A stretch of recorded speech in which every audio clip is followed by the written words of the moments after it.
G'day Plantifyers, Jess here and welcome back to the garden and another what I'm growing video today.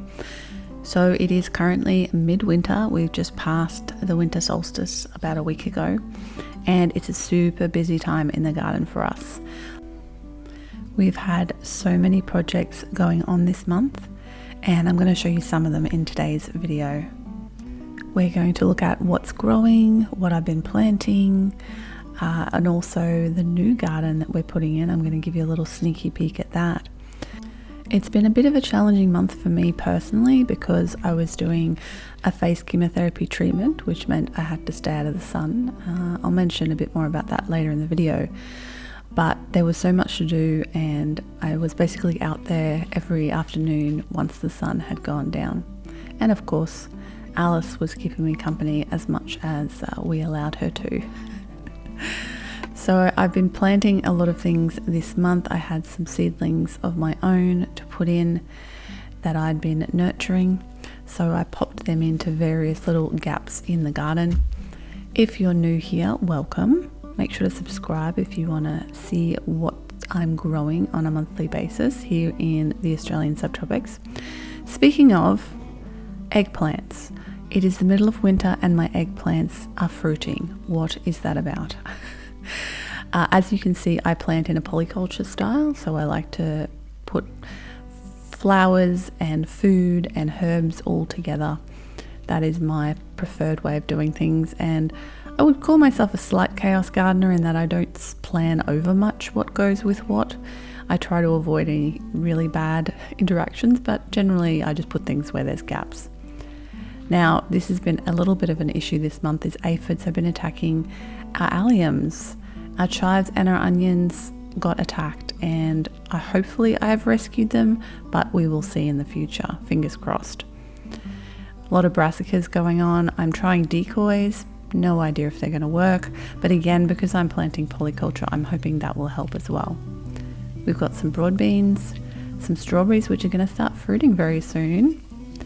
And of course, the staple of winter, which is all of the salad greens. We've been having a salad from our garden pretty much every single day for months now.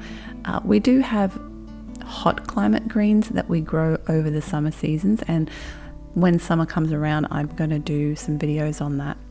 But I love this time of year because you get all the lettuces, you get the snow peas, the sugar snap peas, all of those delightful things that we cannot grow in summer here because it is just too hot. So it's a really nice time of year to have all that beautiful fresh greenery for salads every single day. We grow lettuces, various types of lettuces, and various types of other greens as well. As you saw before, nasturtium is a big favorite of ours and we eat that every day. Parsley, this one's going to seed. I just let it go to seed because I want to help the pollinators and I want to collect seed from it, but it's still tasty as far as I'm concerned. The winged bean plant is still going strong. We eat the leaves and the pods from this, and you can eat them at various sizes, but we like to pick them when they're about this size because they haven't gotten woody yet. They're still nice and young and tender, and you can eat them fresh in your salads, which is really, really nice. Got this beautiful nasturtium that's come up from last year. Love this. I'm hoping I can save seed from it. And of course, Alice has to have her salad lunch every day as well when she's out there with us in the garden.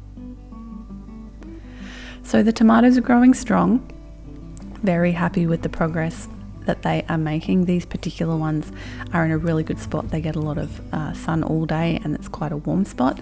And look, I have my very first Roma tomato, which I have netted very quickly because while fruit fly really shouldn't be an issue at this time of year, you never know.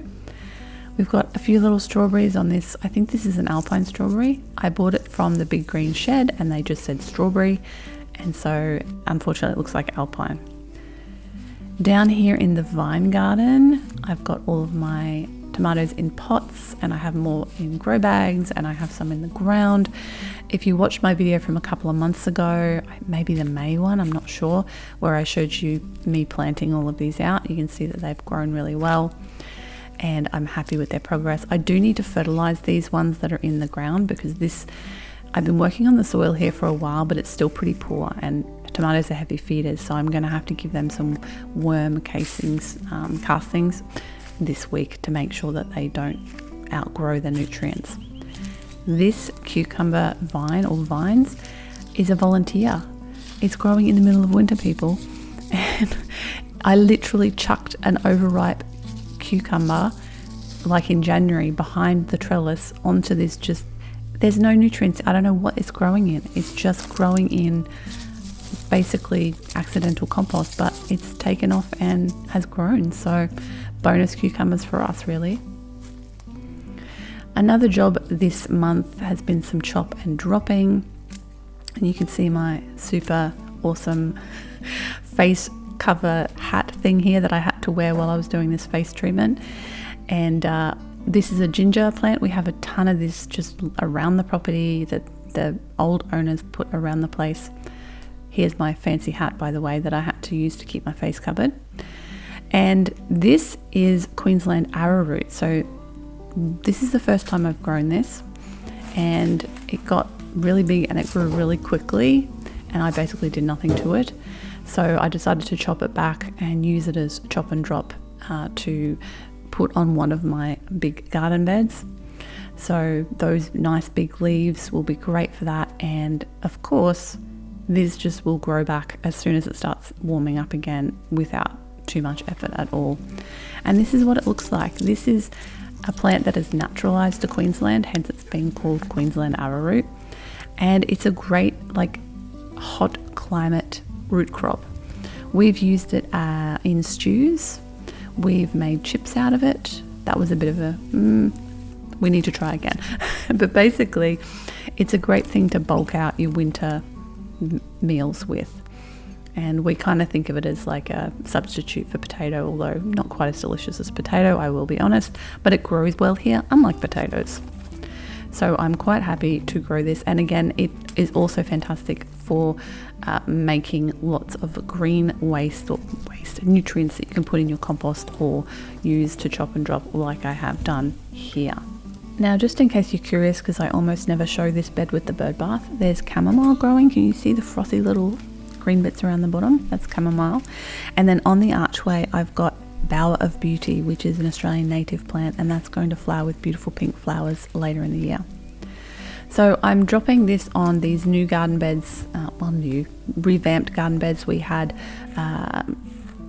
big palms here that we pulled out, so I'm slowly regenerating these beds and planting things in them, but they need way more nutrients to be really productive. So my idea is to eventually make these permanent permaculture beds with perennials, but we'll get there. It's a slow process, but I'm trying to use as much natural stuff from around the property as possible to do that. So in the meantime, I am putting a few perennials in there. You can see I'm planting a bit of Queensland arrowroot at the moment. I want to try to spread that around the property more so I have more of it, not only to eat but also to use for chop and drop. And also I had a bunch of seedlings that I just decided to put in this bed because it wasn't really doing anything, and I had the seedlings, and at the time I didn't have the space for them, so I'm like, you know what, in the meantime, while I'm buying or getting new plants for this space, I'm just going to use the space because why not? So there's a bunch of brassicas and herbs and various other bits and pieces that have gone into these front beds, and that stuff can just grow while I'm preparing and planning a longer term solution. So I'd have, some basil here actually that I put in there. In the last little clip I was planting some brassicas. This is some basil that I've grown myself from seed, so I wanted to make sure that I could get all this out. I don't know if you can tell how many seedlings are in this little thing here. I'm really bad at potting on my seedlings. Like, I put seeds in and then they grow and they all get big, and then I forget to put them on, and then I'm like, oh my god, I've got 10 basil plants, what am I going to do with them? And I better get them out before they just are completely stunted. So I thought I'll just put them in this garden here and see what happens. I don't know if they'll grow. As I said, the nutrients here still isn't fantastic, and it's very heavy clay soil as well, which is going to take time to improve. But garden's all about experimenting, right? So I figured I may as well try and see what happens. I also, of course, did a bunch of direct sowing this month. So So I put in more sugar snap peas, more snow peas. I remembered to succession plant this year, people. Last year I completely didn't even think about it, and I had like one crop of snow peas and I was really sad. But this year I'm remembering every month throughout winter and autumn to plant more, so hopefully I have a longer window to harvest them. So a lot of this stuff went directly into the garden beds. Now, if you watched my recent video on a winter day in the garden, you might remember that I did a flower chaos garden. If you didn't, you can go watch that one. I'll put the link on the screen. This is just a quick clip from that. But basically, we're doing this brand new huge garden area, and we had this one bed that was ready before the rest, and I wanted to do a chaos flower garden. So I got like 30 different flower varieties, and I just sprinkled them on this bed, and we're gonna wait and see what happens. But little update as to what's happening, and it's a good update, and that is that there are seedlings. So there's a bunch of seeds that have popped their little heads up.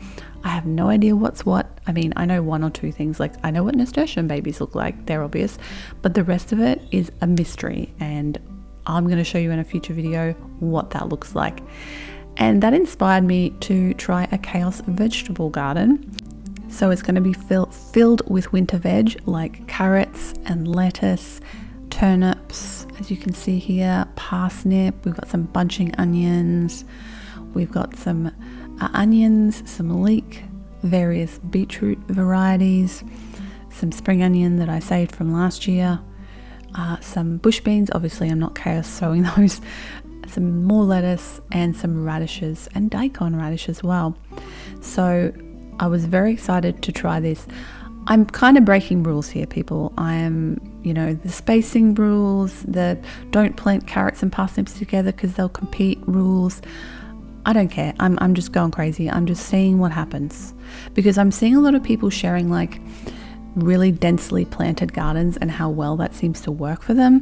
So I want to try it. I want to see what happens. I want to experiment. And the nice thing about a lot of this stuff is you can pull it when it's young. Like the radishes will grow quickly and you can pull them out, and then that'll make space for the beetroot. That is my theory. Whether it works, I don't know. But that's why I want to try it. I want to see if this is actually a good way of planting, and if it actually works in my garden, because I just tend to find that with these sorts of things I don't get enough of them. So I want to try this. Now, I already had these nasturtiums growing in this bed, and they were like self-seeded from last year. There's two plants here, and there's one that I want to save seed from and the other that I don't. So I had to unravel them. Have you ever unraveled nasturtiums from each other? It is not fun. It's like in my day job making our jewellery for Ethereal, I have to unravel chains sometimes, and it reminded me of that. It's not fun, but I got it done so I can make sure to save seed from the plant that has those really pretty sort of variegated flowers, which was my goal because I really liked how they came up. Whether the seeds are going to be true to type, I don't know, because I do have various nasturtiums growing around the garden and they may have cross-pollinated, but we'll see what happens. So I prepped this bed off camera. Basically, I pulled out all the weeds, I smoothed it out, and I put a very thin layer of like potting soil over the top, mostly because I wanted to sort of suppress any weed seeds under that rather than for the nutrients, because a lot of these are root crops, so I didn't want to add too much nutrient to this bed. You can see there's a tomato in one corner.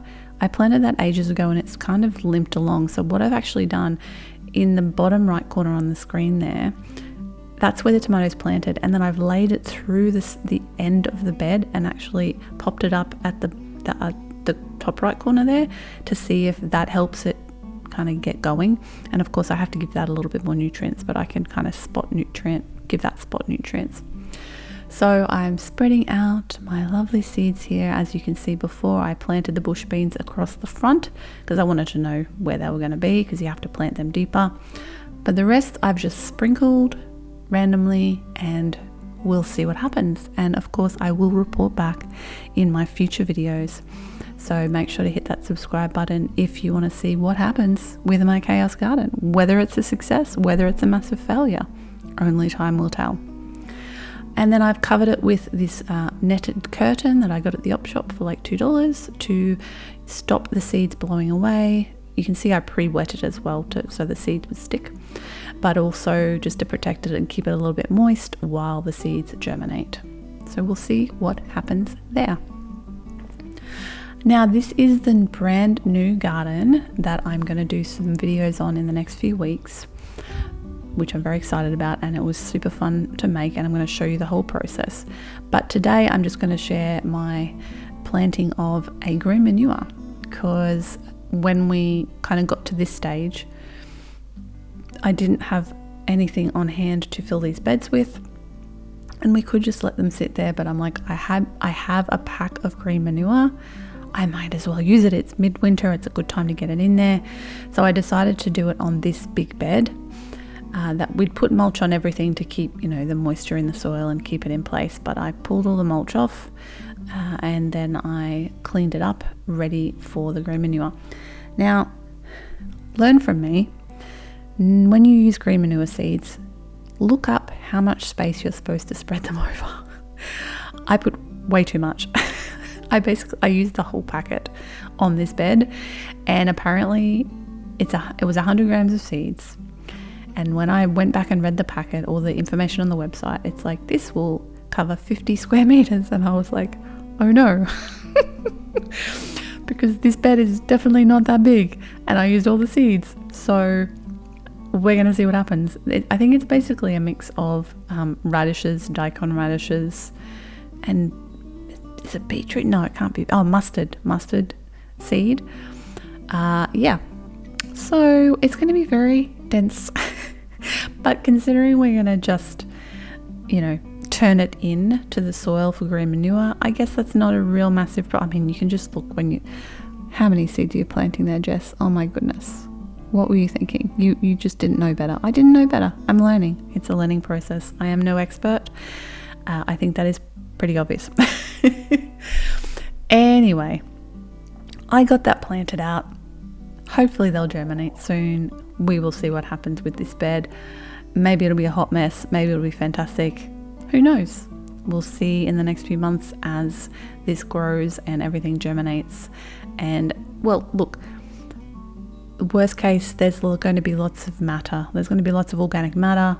And that's the whole point of green manure, right? It's not like we're growing things to eat them or for them to produce particularly well. So the future will tell. I raked it in just a little bit to kind of give some of the seeds a bit of cover, but I didn't want to like mess up the seeds too badly, so it was a pretty lightweight job.